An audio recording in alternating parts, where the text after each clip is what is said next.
Warning. This program may contain material of an explicit or graphic nature. Viewer discretion is advised.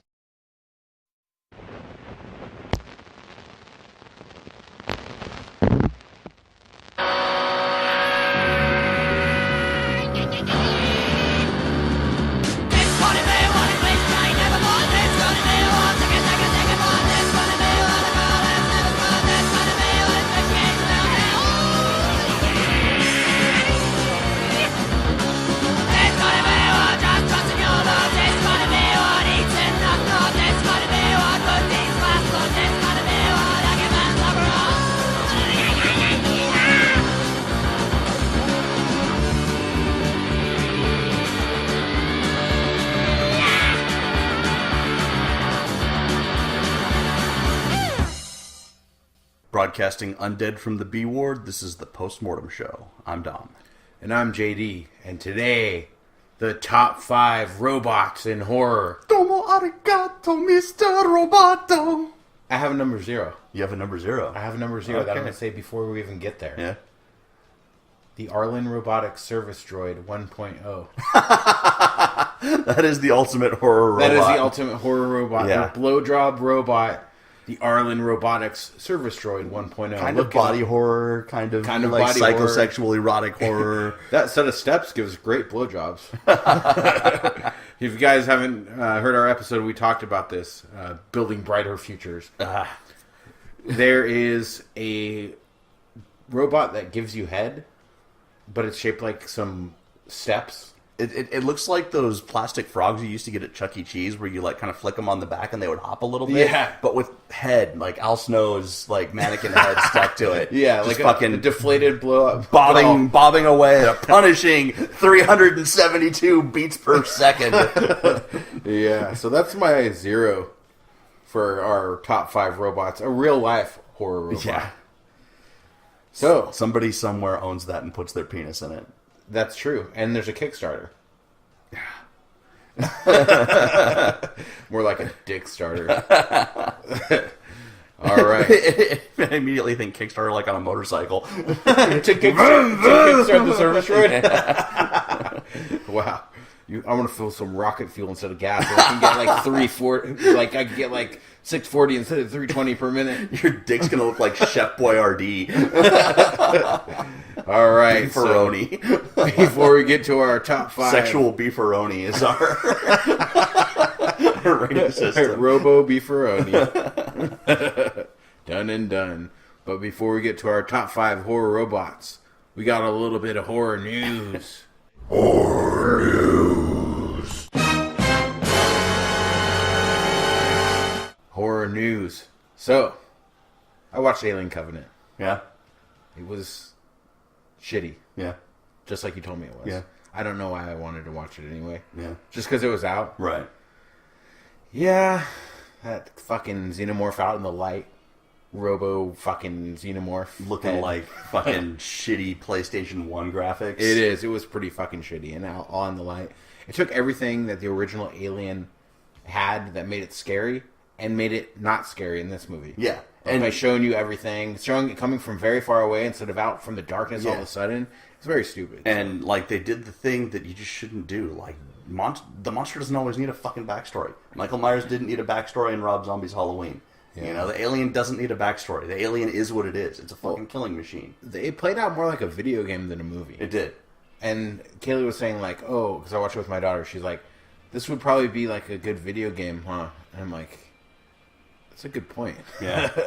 But did you play Alien Isolation? I did. I played a little bit of it, and it is terrifying. Yeah, I didn't get through it all. I just kind of forgot about it. Have a home again, but yeah, yeah, I have it from Steam. So, but I know this is horror news. I'm not going off on a tangent about Alien Covenant because my horror news is alien related. So, in 1979, Ridley Scott's Alien actor Yaphet Kotto, who played Parker, so the black guy from Alien, came face to face with the xenomorph. Recently, when speaking with a reporter from Vice, Kotto claimed he has in fact had alien encounters for the past 50 years. Wow. Previously, he had only told his wife, his rabbi, and a psychologist.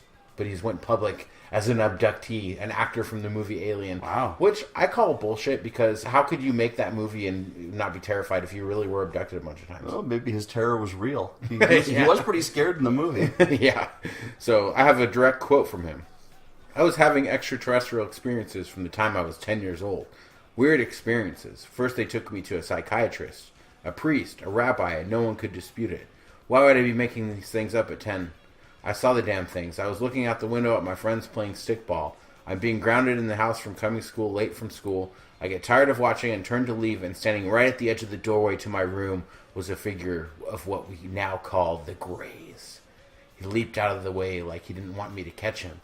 I looked down the hall, and there was nobody there. I asked my grandmother if there was anybody in the house, and she said, no, just me and you. But I'll never forget that. And as I get to be a teenager and an adult, I realized that, holy shit, that was an alien.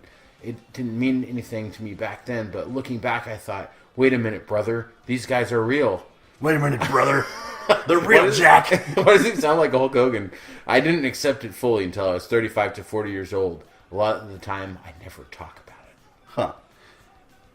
I think this guy's trying to be relevant now that the new Alien movie came out.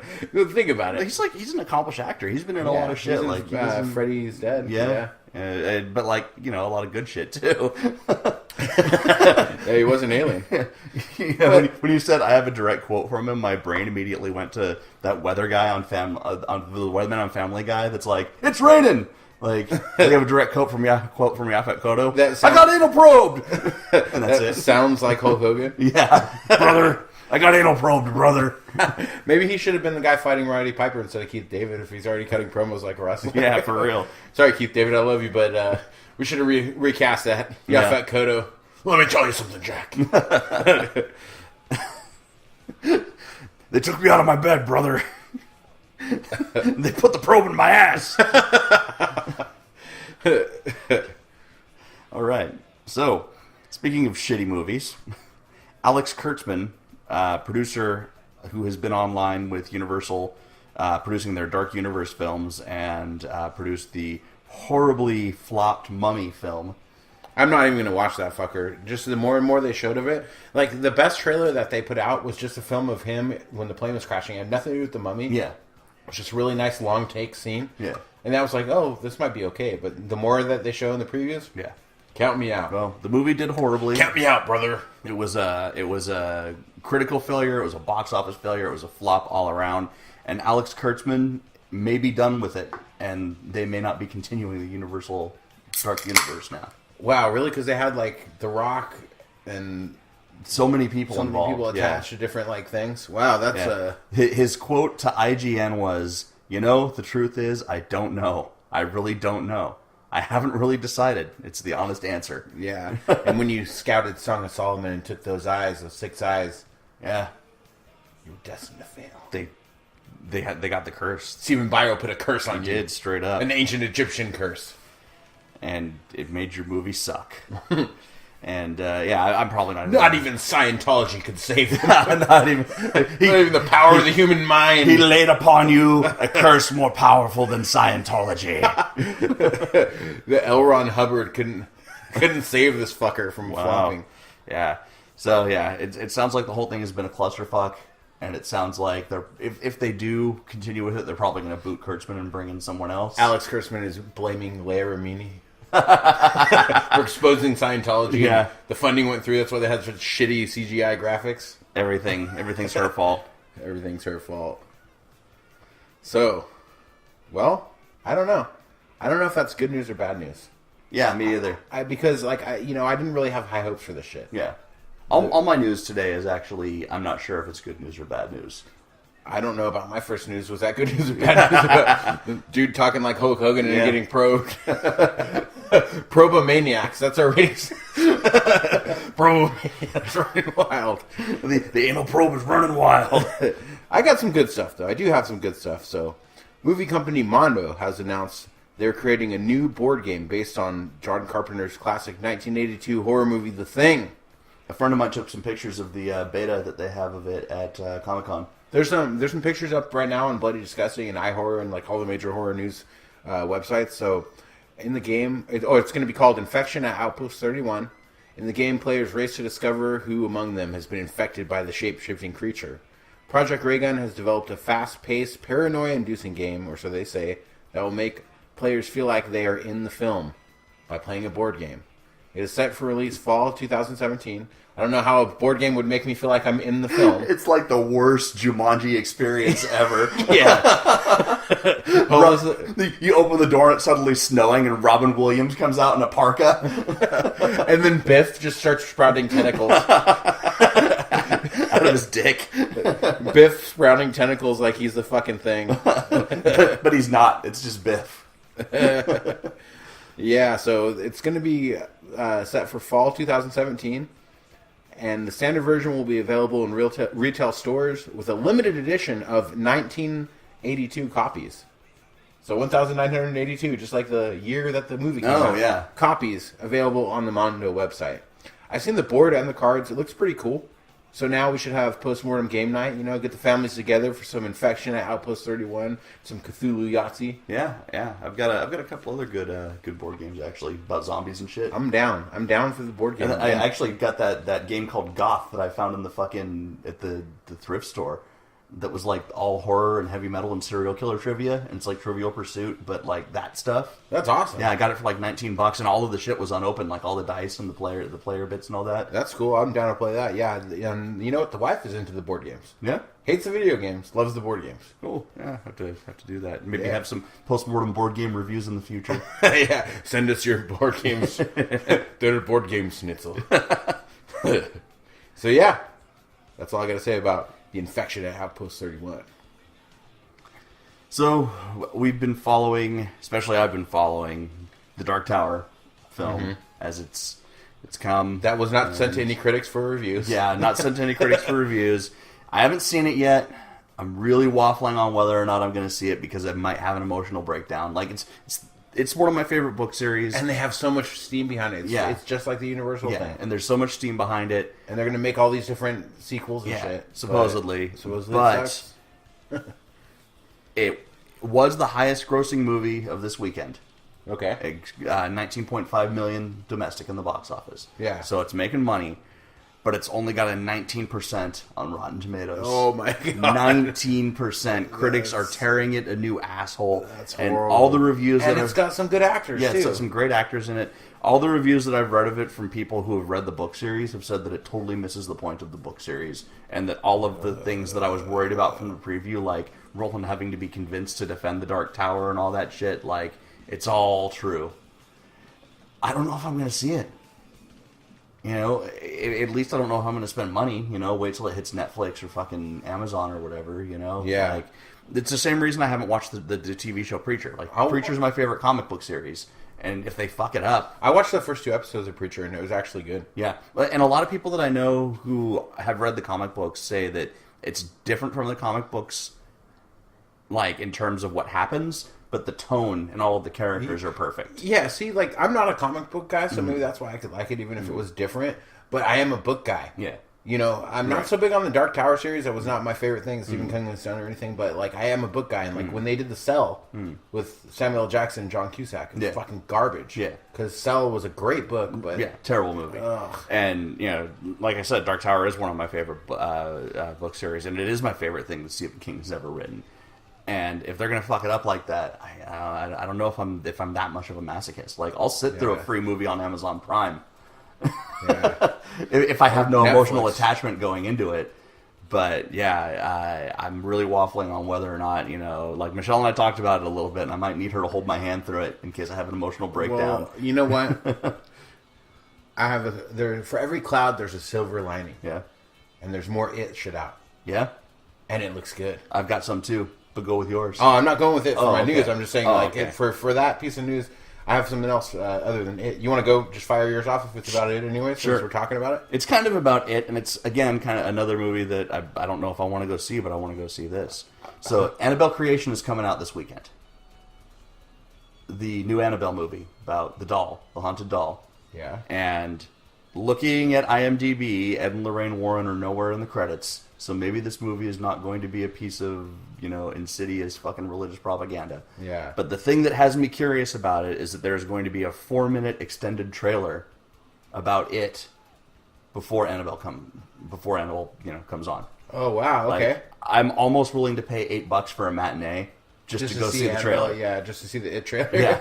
Well, Annabelle, for what it was, I mean, it wasn't a great movie or anything like that. I did like the demon thing, creature. Like, there's not enough. I was actually thinking about, doing a top 5 in the future of top 5 demons, but they have to be like not just like Reagan McNeil possessed, but like an actual demon you see with horns, like Legend, like Darkness, like the there's thing not in the Golden Child. Yeah, there's not a lot of depictions of demons that aren't just a person who's possessed in movies. Yeah, you don't see the demon itself. And that's one thing I did appreciate about the original Annabelle is there was a scene where you saw a demon. Yeah.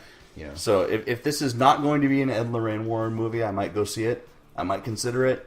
And I really want to see this 4-minute It trailer because I am very excited for this movie. I'm sure it's going to leak without having to pay the money. Yeah, honestly, I think I'm sure the trailer's going to be out there because it's all these copies. Just how the people have screeners and shit. Right. I'm sure the trailer's going to leak to YouTube. So, you ever heard of a place called the Freeman Ranch? It rings a bell, but I don't know what it is. So this is what it is right now. Some real life horror news. I thought this was really interesting. It's not, typically when I go with real life horror news, it's people shoving 50 cow eyes in their butt, right? Things like that. Yeah, like last week. This is more of a interesting, not so funny thing. So, 7 miles northwest of San Marcos, Texas, lies a 16-acre ranch called the Freeman Ranch that has something spooky in their yard. This extraordinary ranch doesn't grow crops, neither raise livestock. Instead, something incredibly morbid.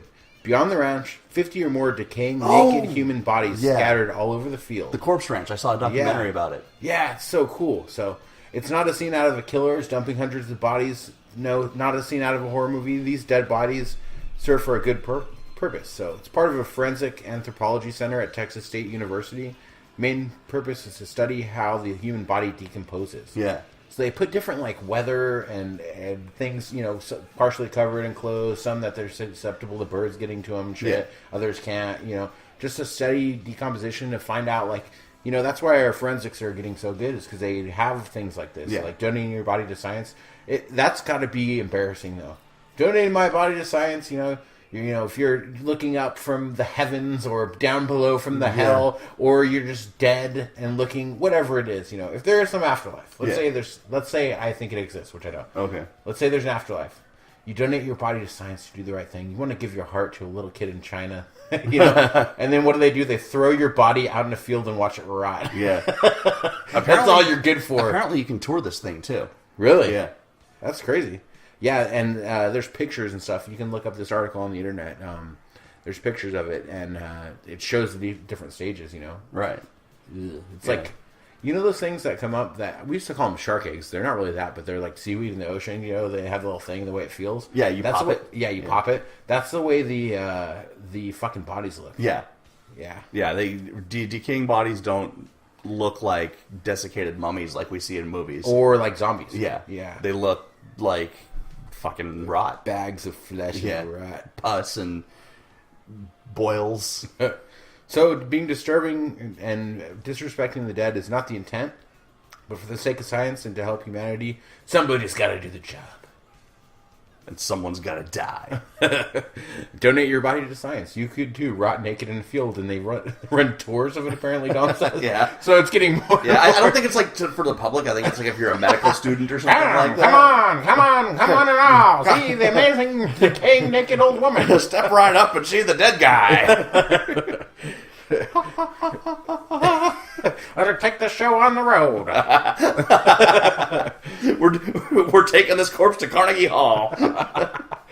Yeah, so that's it for my horror news. Is that everything you got this week? That's all I've got. So we will be coming back with the top 5 horror movie robots. But before we do that, we're going to get to the good movie and the bad movie after this. Hi, thanks for listening to the Postmortem Podcast. If you want to support us, go to our website at www.postmortemshow.com and click the Amazon link. By clicking on the Amazon banner, Amazon will give a small percentage of the purchase price of your item back to the Postmortem Podcast at no additional cost to you. That's right. It doesn't cost you any money. We get money. You want us to keep doing this? You want more Doug Jones talk? You want more dick and fart talk? I don't care. We're going to do it. Fund our filthy, filthy habits. Yes, and they are many, and they are fast. And most of them aren't legal. Yes. Click the banner. Just do it. Come on, don't be a dick. Give us money. It's time for the good movie. And the bad movie. We are back with the good movie and the bad movie of the week. You know, before we start that, I watched a movie that you watched. Okay. I watched The House on Willow Street. Okay. And I'm not going to say it was a good movie. I reviewed it poorly. You reviewed it poorly, but I liked it. It was an Evil Dead ripoff. It was definitely an Evil Dead ripoff, but it was one of the better Evil Dead ripoffs. Yeah, I'll give it that. There was some questionable CG towards the end, Yeah. but everything leading up to that, where it was all practical effects and like the demon fucking with their minds and stuff like that, I thought all that stuff was really cool. And then the last 15 minutes of the movie went to shit. But it's on Netflix now, so people don't have to pay to watch it. So, you know, if you've got a free 90 minutes, I would say maybe check it out. Yeah, I just pulled up my notes for it. I gave it a 4.5, so... I'd give it like a 6. You give it like a 6? Wow, okay. Not great, not a great movie by any means. Definitely not setting new boundaries and shit. But yeah, it's worth a watch if you guys want to check it out. You know, it's on Netflix for free, so you can do worse than it, but... Definitely on Netflix, you can do worse. Yeah, on Amazon Prime, you can do a lot worse. Which gets me to my bad movie this week. Oh, so 2016, streaming now on Amazon Prime. Director Massimiliano Cerci, starring Vincent Rivera, Sadie Katz, and Greg Chandler Manis. The Night Shift.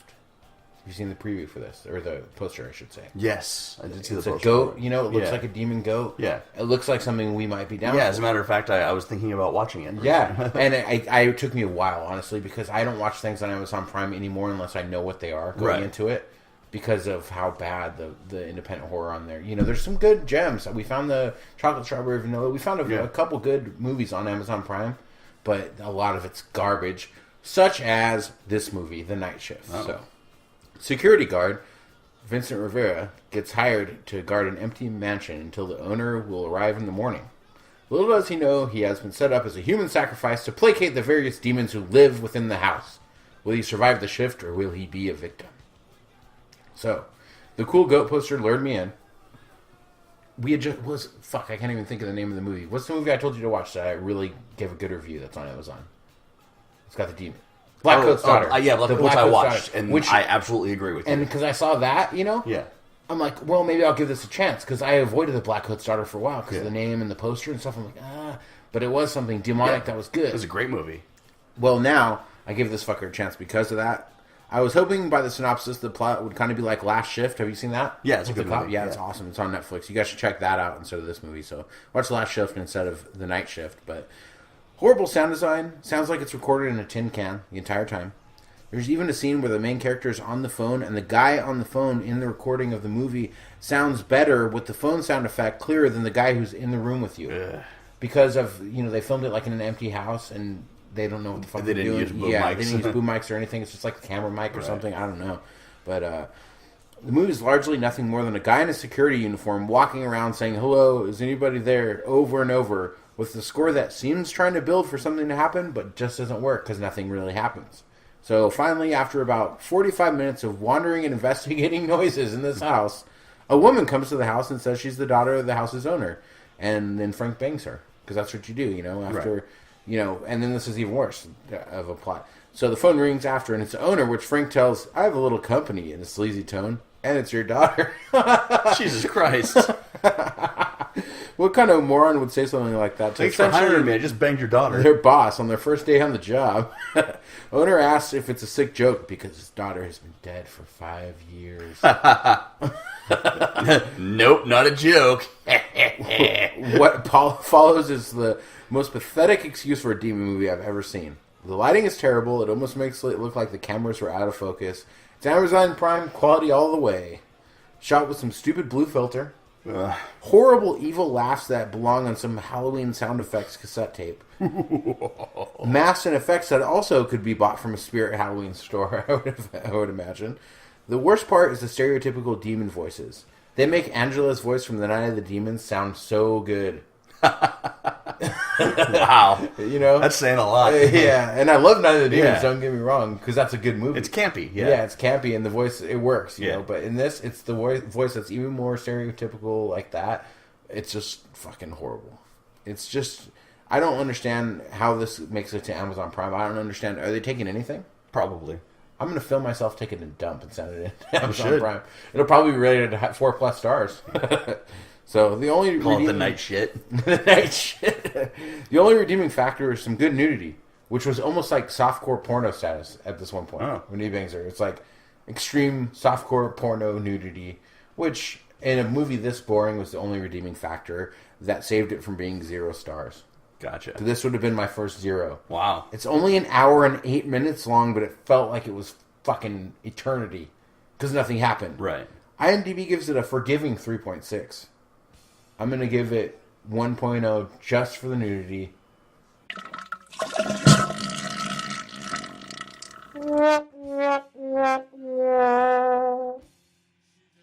So yeah, the night shit.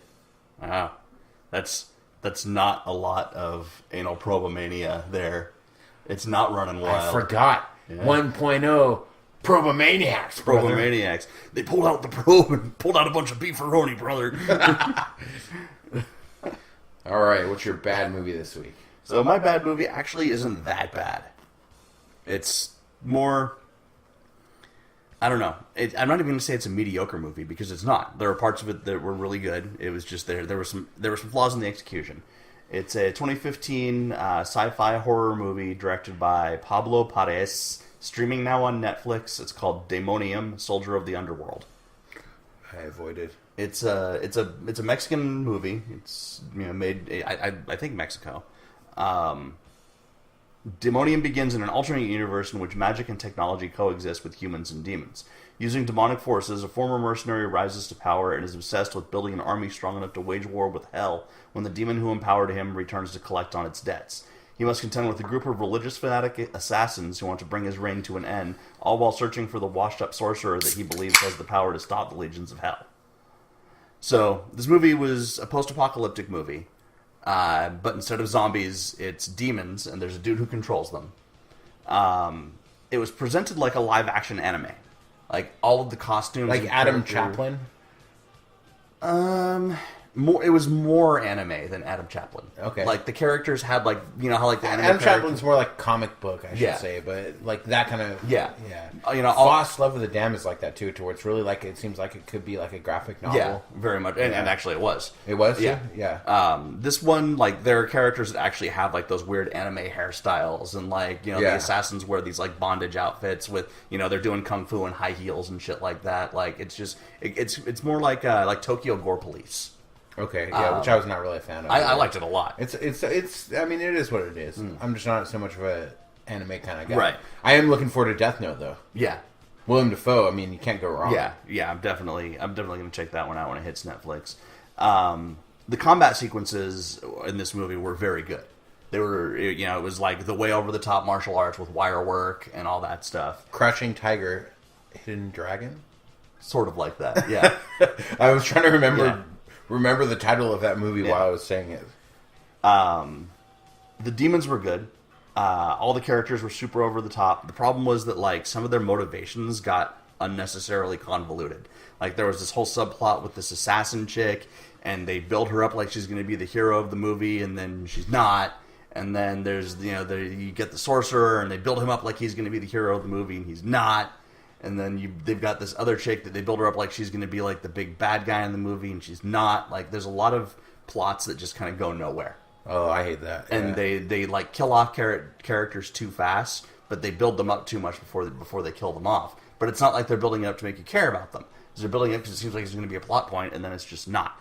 And then also the ending of the movie was just totally fall flat. It's cool to like kill off characters all the time. Like if you're Game of Thrones or something, you have many episodes to tell different stories. Yeah. Have these side plots and have them die when you don't think they're going to and stuff. That's really cool. But like in a hour and a half movie that's martial arts slash horror, I don't think that's necessary. Right. You know, where this movie shined was the direction. It felt like Mad Max meets Akira meets Doom. The costumes and sets were great. A lot of detail was put into the look and the feel of the movie. The director had a definite vision for this world that he wanted to create. He's a very good world builder. He's just not so good with the people that are in it. That seems really cool, the combination of those movies. Yeah. Special effects were a mixed bag. The practical stuff was fucking fantastic. The demons looked great. The practical gore looked great. There was this one, like, mega demon that was, like, the lord of all of them that kind of gave the guy his power, and he was just, like... The actor had to be 7 feet tall. Just skinny and lanky, and had... He was rotting, and then he wore rotting human skin. And, his teeth were always exposed, and he looked fucking great. That's cool. So this movie does show demons and shit. Yeah, lots and lots of demons. Just like we were talking Hordes about. of demons. Maybe I'll have to watch this then. But there was some CG that looked fucking terrible. A lot of the gunfire in the movie was CG, and then there was some, like, magic effects with the sorcerer character that just did not look good. They were like sci-fi movie quality. But, to his credit, he used real explosions when things blew up. That's cool. Actually blowing shit up. And there was a shitload of gore in the movie. Demons getting cut in half and fucking mowed down and, heads chopped off and heads chopped in half. They took all the goriness of some of the better, gory anime movies and really kind of brought that to life with practical effects. Yeah. So it was a fun little piece of sci-fi horror weirdness. It definitely stands on its own as what it is. It had its flaws, but I'm not going to call it a bad movie, though it is my bad movie. I'll still recommend seeing it. It's a good way to spend an hour and a half, and I'm going to give it 6.5 out of 10 Probomaniacs. Okay, that's actually pretty good. Yeah. 6.5, brother. Brother, let me tell you something, Mean Gene.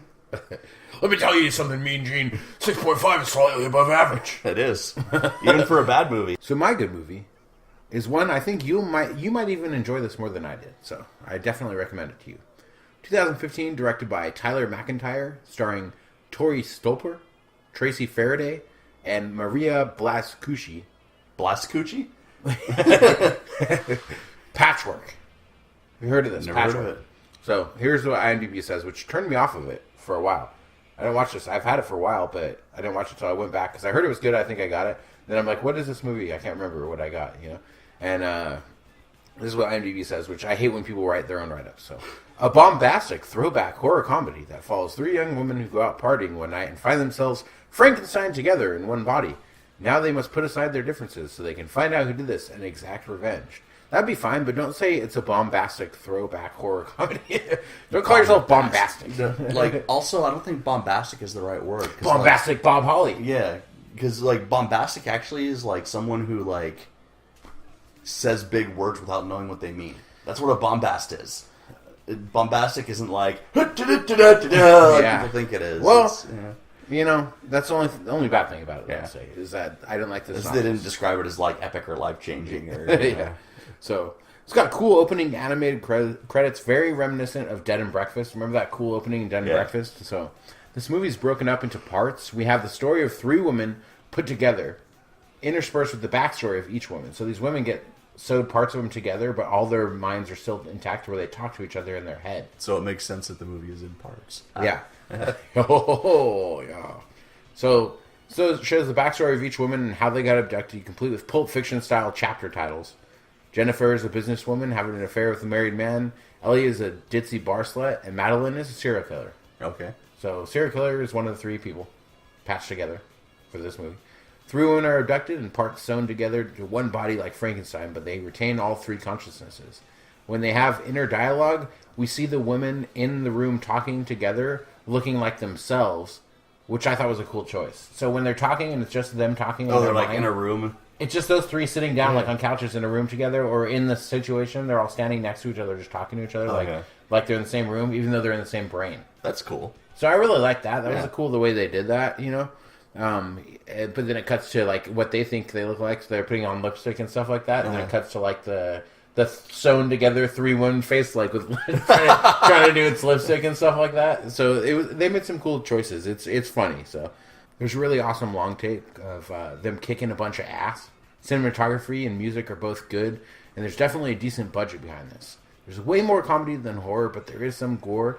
The best part is that this is unique. It's kind of like Frankenhooker meets American Mary meets Pulp Fiction with a pretty good twist near the end. And I love the doctor character, the guy that's trying to make the ultimate woman out of parts and stuff. He is amazing. Nice. So, IMDb gives us a 6.1. I'm going to go ahead and give it 7.9. Dun, dun, dun, dun, dun, dun, dun. Probomaniacs. This is a real violation. Yeah, 7.9. Probomaniacs running Nice. wild. All right. My good movie is one that I know you've seen because we talked about it. 2015 horror comedy anthology directed by several people, including Darren Lynn Bousman, Axel Carolyn, Adam Girish, Andrew Cage, Neil Marshall, Lucky McKee, Mike Mendez, Dave Parker, Ryan Schifrin, John Skip, and Paul Soleil, streaming now on Netflix. Tales of Halloween. Yeah, it's good. It's good. It's a segment. You know, it's Yeah. like VHS or ABC's of Death. There's going to be ones that aren't that great, Yeah. but there's going to be some good ones. Yeah. And I like small, segmented anthology horror. Yeah, and that's my favorite thing. It's 10 segments over like 90 minutes. Yeah. Maybe a little bit longer than 90 minutes. Maybe Because like if you're 100 watching minutes. one segment and you don't really care for it, well, it's Yeah. going to be over It's- soon. it's gone, yeah. And you can watch one you like, you know, Yeah, so for sure. keeps your attention. Yeah. Synopsis is 10 stories are woven together by their shared theme of Halloween night in an American suburb where ghouls, imps, aliens, and axe murderers appear for one night only to terrorize the unsuspecting residents. I'm not going to talk about all 10 segments because some were better than others, and we'd be here forever if I talked about 10, but I'm going to talk about my favorite ones. I saw this right when it came out. So the segments are taking place in the same city, though, right? Yeah. Like you can see characters from Yeah, other they segments interweave, in yeah. other ones. Yeah. Yeah. At different times of the day and stuff. I thought that was a really good choice. Yeah, that was definitely a good choice. My favorite segments were The Ransom of Rusty Rex, directed by Ryan Schifrin, who directed the movie Abominable that you showed me. It was like Okay. Rear Window with Bigfoot. Yeah, And, yeah. But what's the explain that one?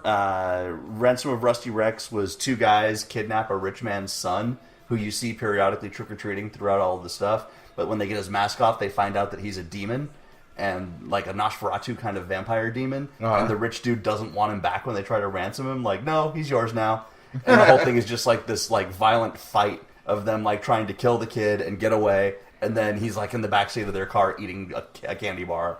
And like they try and drown him, and he comes back and kicks them both in the balls. It was a good little segment. The Night Billy Raised Hell, directed by Darren Lynn Bousman, who made Saw 2 through 4, Repo the Genetic Opera, and Abattoir. It's the story of the kid who goes to pull the prank on their weird neighbor who doesn't leave out candy for Halloween. The demon guy? Yeah, it That's turns my out he's a favorite demon. segment. Yeah, and he I goes love out and like he tells the kid, "I'm going to show you a trick," and he takes the kid out for Halloween. Yeah. And they fucking rob a convenience store. Yeah, they do all kinds of steal stuff. I love cars. that demon guy. They do like the burning dog shit trick, but there's a fucking bear trap inside of it. Yeah, and it's all played like a comedy. Yeah. Like they're all laughing the Yeah. whole time. Like the old man is so awesome. But they're doing like laughing and giving each other high fives, but it's all horrible Yeah. shit. Like there's the dentist that gives the kids toothbrushes, and he sharpens the toothbrush and stabs the dentist with it. Yeah. And my favorite segment, Gave him the shiv. yeah, my favorite segment in the whole movie was Friday the 31st, directed by Mike Mendez, who made Don't Kill It. And that was the one where there's this like Jason Voorhees style killer who's chasing down teenagers in the woods, and he kills them all, and he kills his last victim, and as he's about to drag her off to his shed to do whatever he does with her, a flying saucer comes overhead and drops this little alien down. It's like a little 3-inch tall alien in a little pumpkin costume going twick-a-tweet, twick-a-tweet. Oh yeah, that one is funny. Yeah. And the killer's like all of a sudden like, what the fuck? But he's like Jason, so his face is all distorted. Yeah. And he's like, I don't have any candy. And the alien keeps tweet, tweet. And finally, like, he feels guilty. And then he gets angry and he stomps on the alien. And the alien turns to goo. And then the goo goes into the head of his last murder victim. Yeah. And she, like, comes back to life, but she's, like, levitating off the ground and screaming, and her fingers are all gnarled. Yeah, that and was then a they good one. dismember each other. Yeah. And it's just, like, one of the best comic dismemberments I've ever seen. Yeah, it's pretty good. Yeah. Those were my three favorite segments of the 10. There were some other that were better than others, and like there was one that was just like two neighbors fighting over like The Halloween decorations. The guy who's been doing it forever. Yeah, and the kids young are, like, metalheads, yeah. metal misfits. Yeah, that kinda one was guys. kind of like like it was just a stupid fight it scene. is what it is. But I only have one complaint about the entire movie, and it was in terms of how it was shot. When I watch anthology movies, I like to see the director's individual style. in each segment. Yeah, the cinematography was universal. It was the same, yeah. Which I get because they're trying to have it all like take place in the same city. Yeah, but it like something like ABCs of Death, it's all completely different shit. Yeah, it would have been cool though to see completely different styles, but still see those same characters popping up just through that director's lens. Like they were all wearing Halloween costumes. So like, yeah, I mean, there's a different vibe for the stories. Yeah. It's just that you can tell it's the same team. Yeah. For sure. Different writer, director, but the same team. Yeah, put it all together, lit it, and did this. Which, I mean, it's not a horrible thing. It doesn't take you out of it, but... It's a minimal complaint. Yeah. The acting was all good across the board. The special effects were all good across the board. A lot of practical effects. The few digital effects that they were blended well with the practical effects. Even with the hit and miss entries to it, it was never boring. It's definitely a good way to spend an hour and a half. Something that I would actually want to watch, like, on Halloween. You know, like, maybe with Michelle's kids when they're older or something like that. Yeah, it is a pretty good Halloween anthology. It feels like Halloween when it's you a watch Halloween anthology, you know, which is, there's a lot of horror anthologies, but I think that's the only really Halloween anthology, right? Yeah, I think so. That I can think of. Well, other than the Monster Club with Vincent Price. Yeah, that's all Halloween, right? Yeah. So I'm going to give it 7.5 out of 10 anal probomaniacs. I think that's pretty accurate. I mean, because the thing is, there's hit and miss. I always rate I like my anthologies a lot, but I always rate them low because there is bad and good. Right. And you have to, if you do like math to rate it. Yeah, whatever, if you break it down. Yeah, break it down. If I averaged it, it probably would have been lower. That's the thing too with like nostalgia killers. Like, my ratings are always pretty low because I have to break out like the cinematography and the effects and this kind of stuff versus the story versus the entertainment. It's kind of the way it is with anthologies because you're breaking down the different parts, right? So it always averages lower. But yeah, 7.5 would be accurate if you average it. I'd say probably even closer to 8 if you sheer entertainment. You know? But yeah, definitely check out Tales from Halloween. Like Tales of Halloween, like big, like out loud laughs in some of it. Like especially during Friday the 31st. I was fucking just cracking up the whole time. I like that one, but my favorite one was the demon and the little kid. Yeah, that was my favorite part. That's why I was hooked. Yeah, that's the first time the first segment that was like, oh wow, this is good. Yeah. So, all right, that's it for the good movie and the bad movie. We will be back with our top 5 robots in horror.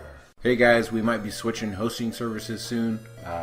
They took our host. They took our fucking host. Charlize Theron took our host. So only time will tell. But this little commercial here, SoundCloud might be going bankrupt. If it is, we're going to be switching over to a little service called Libsyn. So if we disappear from your feeds, if we're coming to you every week, we want to keep all of our subscribers.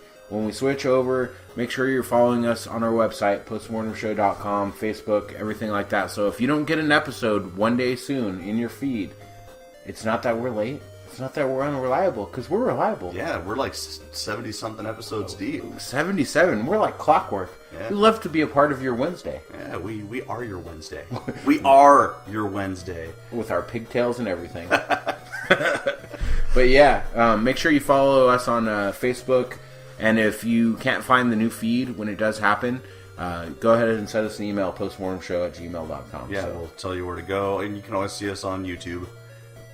Some people do. Some people do. But there's this one chick that listens to us on YouTube. There's a couple. Yeah. But, yeah. We'll be coming out now with our new feed. Hope you guys cross over to the dark territory. Post-mortem style. And we're back! With the top 5 horror robots. Horror robots. Robo-horror. Robo-horror. Robo-horror? Robo-horror. We talked about that earlier, yeah. The Zero. Yeah, and also the robo-horror houses when my... ethical sex bots. Ethical sex bots. Sex Roberts. Yeah, so you want to start us off this week? Sure. My number 5 is the Killbots from Chopping Mall. That's my number 5 also. Really? Yeah. I think we're going to have some crossover on this one. Yeah, Chopping Mall is a horrible movie. Terrible movie. Great poster. As we discussed it on Horror VHS Box Arts, the poster would not make you think this is a movie about robots. No, not at all. You think of it as like Leatherface. Yeah, some sort of murder in there. No, it's robots. Yeah, they're pretty cool though. Yeah, they are. Conceptually, it's it's like futuristic security system gone horribly, horribly wrong. A tale that's been told 1,000 times. Yeah, never gets old. They look like little tractors with Simon. Remember the Simon? Yeah. The game Simon? Yeah, they totally do. You have to click the different colors. Yeah. You know, Simon says. Yeah. You know? That's the head on top of a tractor. Yeah. Yeah, Killbots they're pretty sweet, so they deserve number 5. So, all right, you want to go through your number 4? Sure. My number 4 is from a movie that's been very inspirational to me, perhaps the most industrial movie ever made, and it's the Mark 13 from the movie Hardware. Okay, yeah, the one with the cool like black and white poster you're talking about.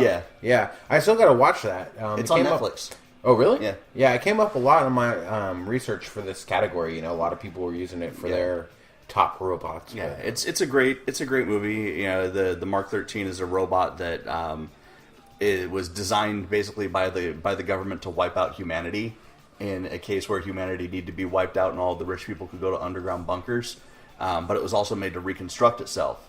So when the dude finds the head of the robot and brings it to, not knowing what it is, it just looks like a cool robotic skull, brings it to his artist girlfriend to make something out of. As soon as she hooks it up to some shit, it reactivates, reassembles itself from all of the art projects from her house and all of her shit there, and starts killing people.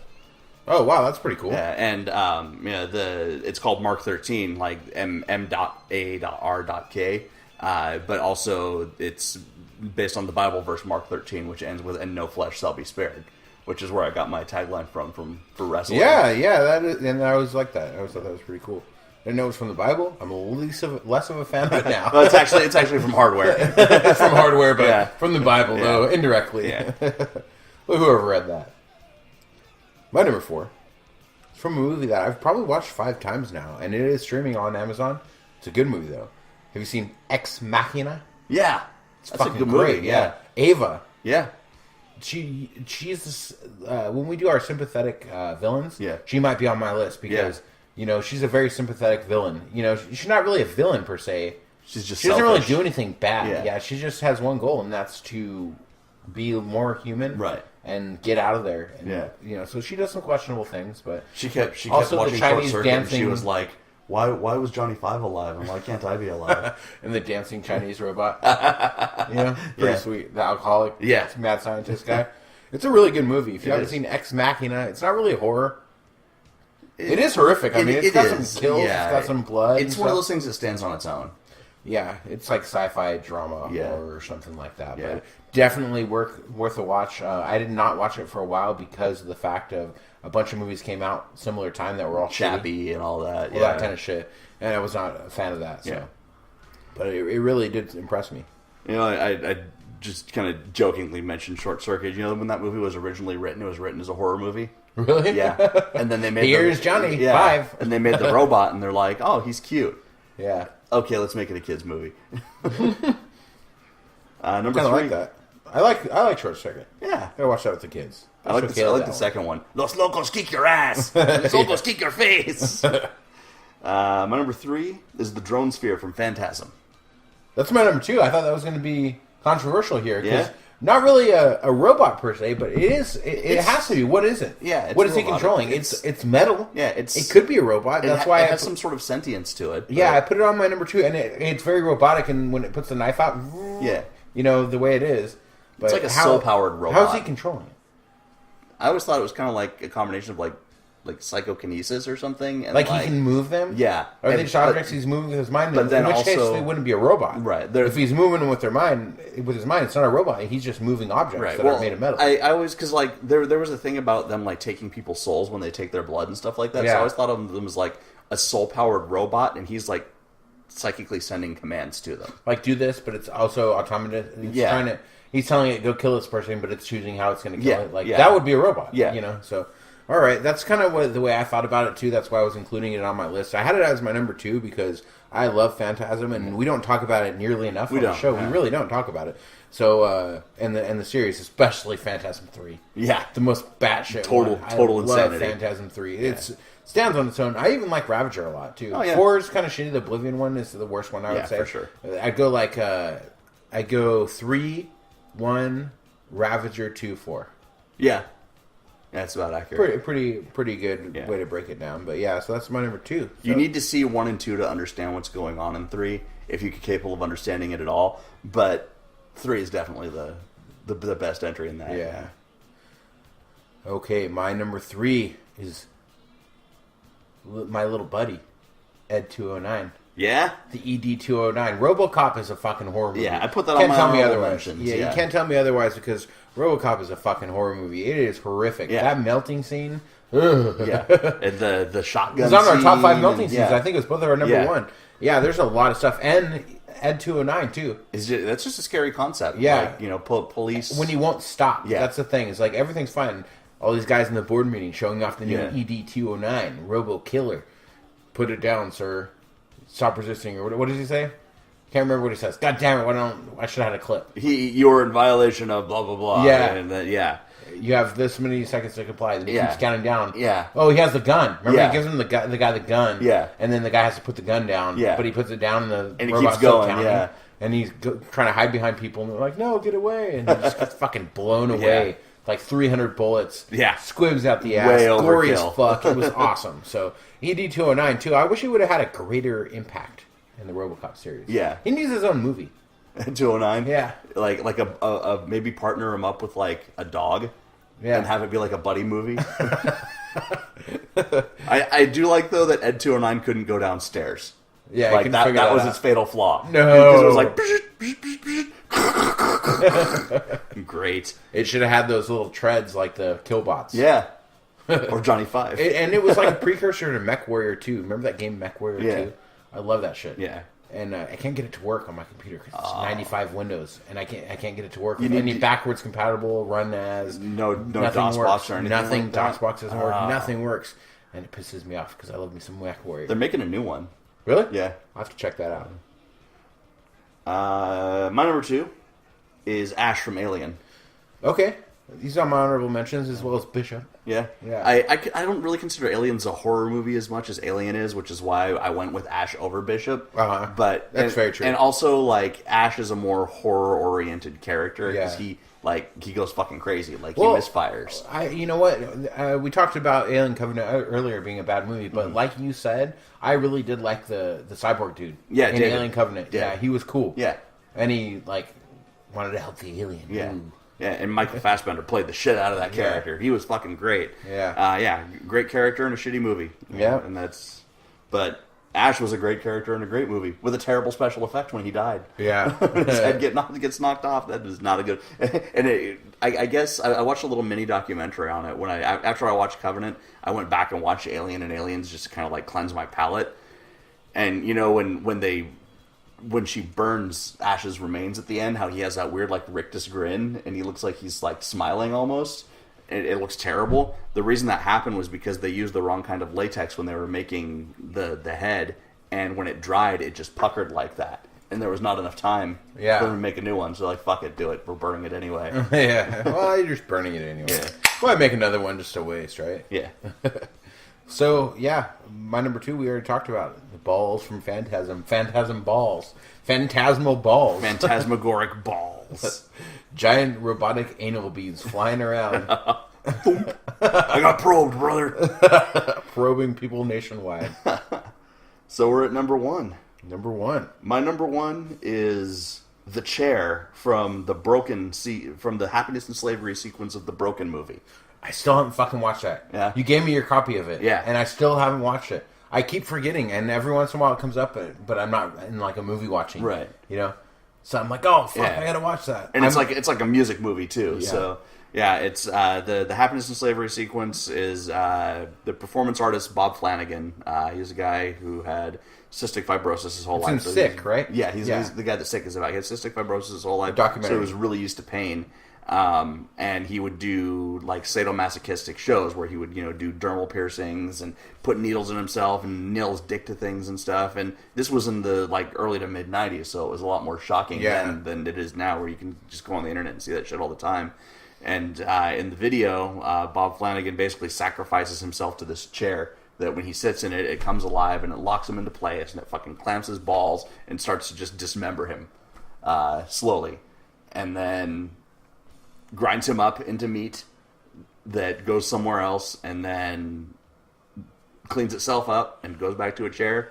And then the door opens and Trent Reznor comes in wearing the same suit Bob Flanagan was in the beginning. He starts to undress himself. So it's just these people continuously feeding themselves to this robotic dismemberment chair. That's pretty fucking awesome. Yeah, and it's all done in black and white, so like the gore is really gritty and nasty. I gotta watch it. Yeah, I like his visual aspect too. I'm not a huge fan of the music and stuff, but I still respect it. You know, but yeah, I like the visual aspect. And the whole thing of Broken is like, you know, one of the videos is a pseudo snuff film. You know, one of them is Happiness and Slavery, and the whole thing is chambered around this dude kidnapping another guy and torturing him while making him watch these 9 Inch Nails videos, and then eventually like cutting him up with a chainsaw and fucking the corpse. It's a fucked up movie. All right. Well, you have me sold. You had me sold before, but I will watch it. Maybe I'll review it. Yeah, it's already been reviewed. So yeah, I did. You can dig deep within the annals. It's like the 3rd episode. Within the annals of postmortem. Probe the annals of postmortem. Become your own progomaniac. My number one. Take your vitamins and say your prayers. My number one. Slightly more badass than the chair. The Evil Robot Us's, or Evil Robot Bill and Ted, from Bill and Ted's Bogus Journey. Yeah, definitely a horror movie. We're totally Mel! I got a full-on robot chubby. Look, dude, I'm gonna dunk my head. Slam dunks his own severed robot head, puts it back up, put it on. And then every time they have to get a message from the old bald guy, it's Keanu Reeves' eyes. Yeah. And Bill just talks to him. Yeah. It's awesome. Yeah. But, you know, you can't have a yin without a yang. You can't have good without evil. Yeah. So, Evil Robot Us's are number 1A. Because number 1B is the Good Robot Us's. Now introducing the Good Robot Us's. Built by Station. Yeah. Station. Doing the robot dance. Robot Us's. Yes. And kicking ass. Yeah. Oh, no. Oh, yes. Ping. Rock'em Sock'em Robots. Rock'em Sock'em Robots their fucking head off. Yeah. And if you don't say Bill and Ted's Bogus Journey is a horror movie, fuck you. Yeah, fuck you. It's totally a horror That's terrifying. movie. When I was a kid, that hell scene would terrify me. It's a horror comedy. Like, a lot of people didn't like it because it was so much darker than the original one. But like, I like it better than the original because it's darker. You're silky boys. You come from the butt of Chinese worms. Drop and give me infinity. Infinity? I don't know if I can do that many push-ups. Maybe they'll let him do his girly style. I hope that when the 3rd Bill and Ted movie finally comes out, which is apparently in production now, they do not ignore the fact that Bill and Ted's Bogus Journey existed. I sure fucking hope not. I love Bill and Ted's Bogus Journey. Yeah. I like it more than the first one. Me too. I love the first one. Yeah. Number 2 is far superior. Great soundtrack too. Great soundtrack, yeah. And careful, Grandma Kish. You stole Deacon's Easter basket. Granny S. Preston Esquire. No way. And the lighting. Yeah. Straight up Brian Yuzna lighting. Yeah, in for hell. sure. Yeah. Different themed lighting rooms and Yeah. stuff. Just a fucking... I think it was my number 1 depiction of hell Yeah. into that list. Yeah, it's just a good movie all around. Great movie. Great fucking robots.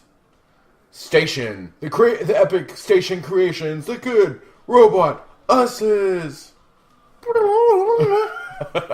And the Reaper. Yeah, the Reaper's awesome. Yes. William Sadler, too. Yeah. Also, have you seen that? What's the name of that? Kinsey. You seen the movie Kinsey? I have not. It's about this guy. Kinsey was a guy who did a bunch of sexual. The reference, yeah. The researches, yeah. And but the thing is, he interviews this one guy who's played by William Sadler, who's like a horrible pervert. You know, and he's terrifying in that. Nice. I don't mean to go on a tangent, but he could be. You know what? We're gonna do eventually. We're gonna do our top 5 creeps. And top 5 perverts. Creeps as in perverts, not creeps as in like Freddy Krueger's a creep. I know. I guess he is kind of a pervert too. He's a child molester. But I'm just saying, man, that guy is fucking crazy. Yeah. Cool. I'm down to do creeps. Honorable mentions. I got the T-800 from the Terminator. First one's a horror movie. I don't think the second one is so much. Mechagodzilla from Godzilla vs. Mechagodzilla. The Stepford Wives from the Stepford Wives. Also on my honorable mentions. The Teachers from Class of 1999. I've never seen that. I think it was made in 1990. There's this like school for delinquents, and the government has these robot assassins that they want to test. So they have them pose as teachers and like go to the school for delinquents and like fuck the kids up. It's like the precursor to the MTV horror movies. Okay. It's entertaining. Yeah. And I like that concept. And my last one is BB from Deadly Friend. Yeah, basketballs. Yeah. All right. Like I said earlier, Bishop and Ash from Aliens. 2 characters from the same movie. First, Igor from Brainscan, the guy on his computer that he talks to him. He's autonomous. Yeah. Yes, master. Yeah, he's like an AI. Calling master. Yeah, like that was very trying to make him like he knows so much technology, you know. Yeah. And also, the trickster could be considered. He's not a robot, but he does come from a computer. He's an AI. It's like a too. hologram. Yeah. He's like an AI. That's kind of like a robot. Yeah. Kind of like the weird science chick. Right. Which I was at her house 2 weeks ago. Yeah. Which is another story. Yeah. Strange. You moved her, right? No, I went there for something work related. That's what I mean. Leave that off the show. Oh, okay. Yes, I went there. I was at her house. She's old. She doesn't look the same. So, sad. The sad story of real life horror news. Proteus from Demon Seed. Demon Seed is a horrible movie, but I've never seen that movie. By Dean Koontz. It's a Dean Koontz book. They made into a movie in the late 70s, early 80s, and movie very dry. It's like Life Force without the tits. No.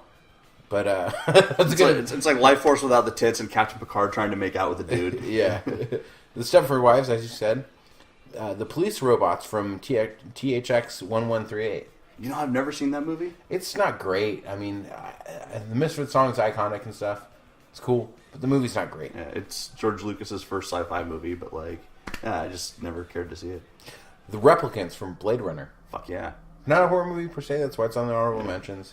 And my last is a tie between RoboCop and Terminator. What would happen if the original Terminator, as played by Arnold Schwarzenegger, fought the RoboCop? There's a video game of that for NES. I know, but And it's terrible. That's a movie that needed to happen. Yeah. That whatever contractual things made that not happen, fuck you. Yeah.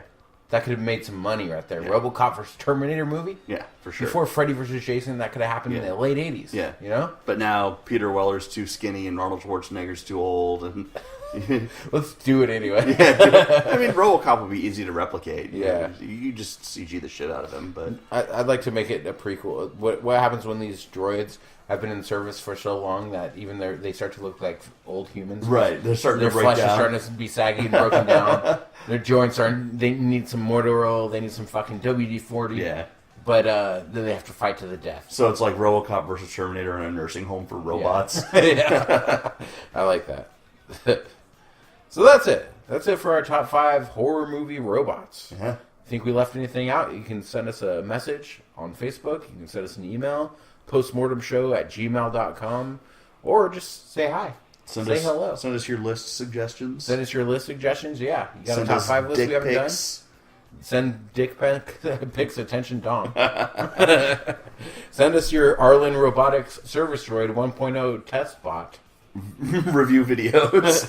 Because the review videos, like I told Arlen Robotics on our YouTube page, I did message him. I said, hey, send me a Service Droid 1.0 and I will review it on the Postmortem Show. To which I got no response. Aw. Damn. Punishing 32. Yeah. I'd have to review it at different speeds. Yeah. There's the initial speed. Well, it's a mild sucking. The almost 100% human hair will be so irresistible. Yeah.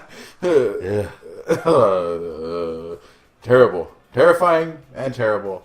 And that's the reason we went with horror robots. Was actually inspired by the fucking Service Droid 1.0, building a brighter future. Yeah.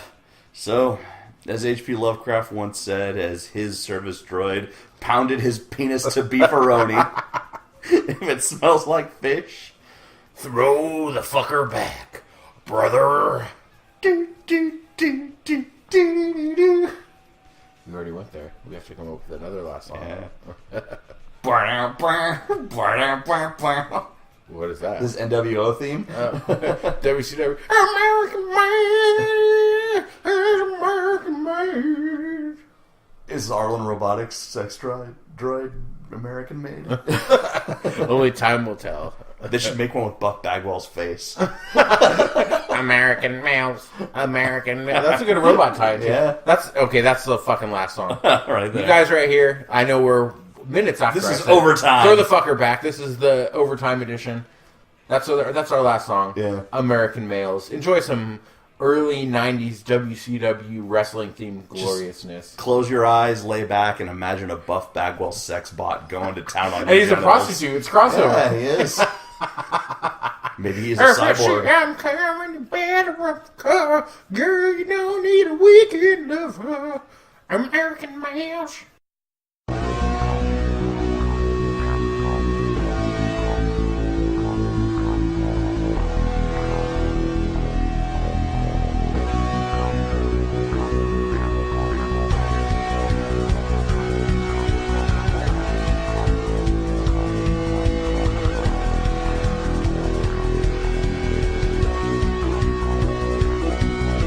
American males. American males. American males. American males. American males. American males.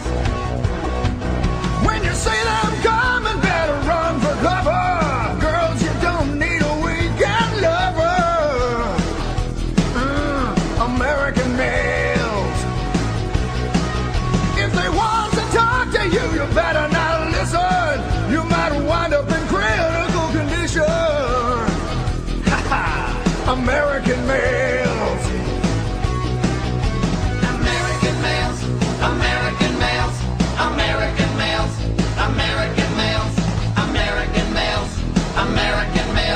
American males. American males. American males. American males. American males. American males. American males. They're irresistible. They're unpredictable. American man.